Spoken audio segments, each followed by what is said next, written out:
Nobody told me the Vethrani council chamber had a dress code. I found that out when I rolled my trolley through the main doors. The one with the sticky wheel, which I'd been meaning to replace since Reykjavik. And every head in the room turned to look at me. 8 of them. 8 insectoid heads, each roughly the size of a compact refrigerator, with those flat compound eyes that don't blink and don't move and somehow still manage to convey the impression that you are, specifically and personally, a disappointment. I was wearing my field jacket, the beige one. It has a coffee stain near the second button that I've learned to think of as a feature.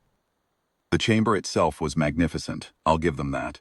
High vaulted ceiling, bioluminescent panels running the length of the walls, a long curved table of something that looked like polished obsidian, but was probably the shed carapace of something very large and very extinct. The Vethrani Council of the Consolidated Reaches sat behind it in a row, their ceremonial thorax plates oiled and gleaming, and they stared at me, with the quiet horror of beings who had just watched a pigeon walk into their national cathedral. The senior archivist post for the Galactic Compact Exchange Program. That's the official title. And yes, I know it sounds like something a committee named by accident had opened up because my predecessor, Holmberg, had accepted a posting to the Andali system. Good for Holmberg. The Andali system has better coffee. I took the exchange posting because it came with a dedicated filing allowance, and frankly, because my supervisor had been making noises about restructuring the department, and I thought a year off world would be good for my long-term job security. I was not, in any formal sense, a diplomat. Vethrani Grand Facilitator, the one in the center, with the extra set of articulated limbs folded beneath his thorax, leaned forward. His name, phonetically, was something like Vrethakos. And he ran the council's foreign affairs apparatus with the sort of precision that made you understand why insects had always been so much better at bureaucracy than mammals. He spoke through his translator implant in a tone that I can only describe as deeply, personally offended. We received notice, he said, that the Terran Compact was dispatching a representative to address the matter of the tier boundary clarification.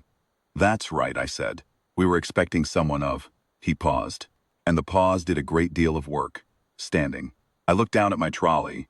3 binders, 1 portable scanner, a thermos of tea that had gone cold somewhere over the equatorial transit belt, and a small laminated card that said Terran Compact, Records Division, which was the extent of my credentials. I have standing, I said. I'm standing right here. This was not, it turned out, what he meant.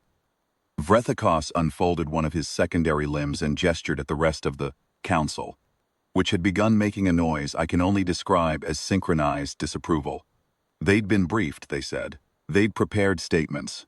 They'd had the entire chamber's atmospheric filters recalibrated for a human respiratory profile. They'd moved 3 other sessions to accommodate this one.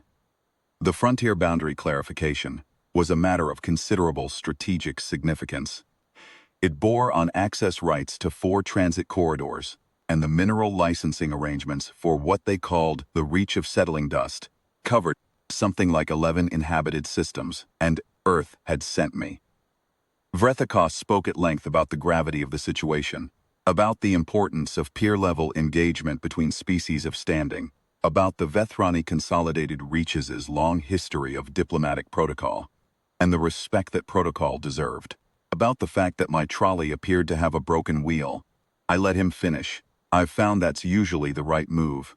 When he was done, I unzipped the first binder. It's the green one. I color code by treaty type. Green for boundary instruments, red for resource accords, gray for administrative. I found the tab I was looking for on the first try, which almost never happens, so the day was already going better than average. I just need to confirm one thing, I said. The Vethrani Consolidated Reaches, purpose of all external instruments, are represented by the Council of the Grand Facilitation. Established authority, full treaty power, signatory capacity. Vrethakos looked at me the way a professor looks at a student who has asked whether water is wet. Obviously. And you've been operating under that designation continuously since the compact reorganization? No interruptions. No constitutional amendments to the representation structure. The designation has been continuous for 400 years. Right, I said. That's what I thought. I turned to the third tab. The document behind it was a photocopy. I'd made it from the original. Lives in Box 7C of the Terran Compact Archive, third shelf from the bottom in the sub-basement annex. It was not a long document. 2 pages, dense with the administrative language of the mid-consolidation era, the kind of prose that only archivists and very patient lawyers read voluntarily. Attached to it was a cross-reference index, which I had prepared myself on the flight over, and a summary page in plain language, which I had prepared, because I've found that summary pages save about 40 minutes of confusion in situations like this one. I set it on the table in front of Vethrani. That, I said, is the addendum to the third compact boundary instrument, executed under the Reorganization Act, signed by the duly authorized representatives of the Vethrani Consolidated Reaches. In their continuous designation, on the 14th day of the 8th month 3 years ago, it was filed in the Joint Records Archive. Both parties received copies. There's a transmission confirmation on the last page. Vethrani picked it up with one of his larger limbs. He looked at it for a long time. The addendum to the third compact boundary instrument was, in summary, an agreement. It established the transit corridor access arrangements and the mineral licensing framework for the reach of settling dust. It had been negotiated over 18 months by a working group that included, on the Vethrani side, 2 members of the current council. It had been signed. It had been witnessed. It had been filed. It had a reference numbers and a cross-reference to the parent instrument and a clause, subclause 7b specifically, that addressed exactly the boundary clarification the council had convened to debate. Subclause 7b had been included at the Vethrani delegation's own request. I know this because I read the negotiation notes. I always read the negotiation notes. Most people don't, which is why most people end up in rooms like this one, discovering things that have been true for 3 years. The chamber had gone quiet. Not the polite quiet of a diplomatic pause, the other kind. One of the council members, third from the left, the one with the amber-banded carapace, made a soft sound that the translator rendered as a query, directed at the council's own legal attaché, who was seated against the far wall. The legal attaché made a different sound. I didn't need the translator for that one. Vethrani set the document down. He looked at me. I looked at him. This instrument, he said, carefully, was not on the agenda for this session. No, I said, it was filed 3 years ago. I can provide the archive reference number if you need it for your records. I have it here. I tapped the summary page. I've also flagged 4 other subclauses that may be relevant to the items the council had planned to raise today. They're on page 2. He looked at page 2. I poured out the cold tea into a cup I'd brought from the trolley. There's usually a refreshment table at these sessions, but I'd learned not to rely on it, and waited while the council read.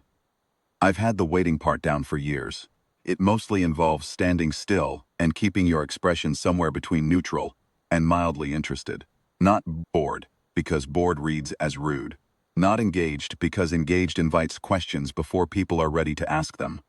Just present. Professionally present. It took about 12 minutes. Vethrani looked up. Whatever he had been planning to say, and I suspect it had been extensive and prepared and delivered with considerable ceremony, he appeared to have put it aside. The Terran Compact, he said slowly, sent you. Sent me, yes, I said. The matter had been in the pending file for 18 months. My supervisor thought it was time to close it out. He was quiet for a moment. Around him, the council had the look of beings recalibrating something important. Not badly, exactly, just thoroughly. You are an archivist, he said. Junior archivist, I said. I'm technically still on exchange. Another silence. One of the amber-banded members' secondary limbs made a slow, involuntary movement that I had come to recognize, in Vethrani body language, as the equivalent of closing your eyes and breathing through your nose. Is there anything else in that binder? Vethrani said, that we should be aware of? I looked down at the green binder, then at the red one, then briefly at the gray one. Probably, I said. I refilled my cup and turned to the second tab.